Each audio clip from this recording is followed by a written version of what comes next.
John, what are the 5 top challenges, would you say?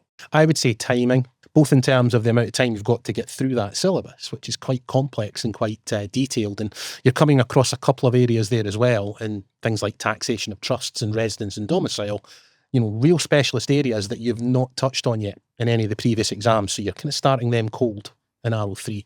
So timing would be the first one I would mention. I think the second one I would mention is calculations. Again, Beck's, giving me a great prompt there.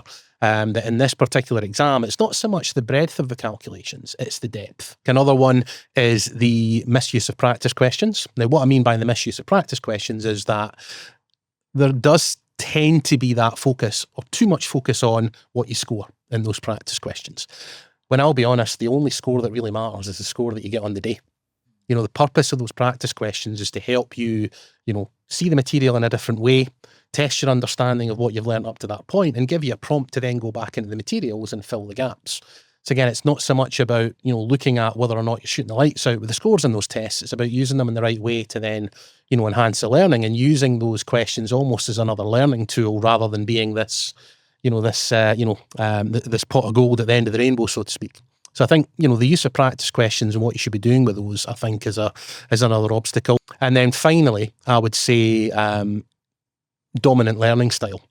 The fact that a lot of people will focus on one particular type of learning and not really embrace the other styles that we kind of offer access to. So a lot of people will get too caught up in the text, and they won't then move away from that, and look at maybe videos or practice questions or audio clips or e-learning modules. And through, obviously, our tracks, we're providing access to all of them, so that there's a little bit of everything for everybody.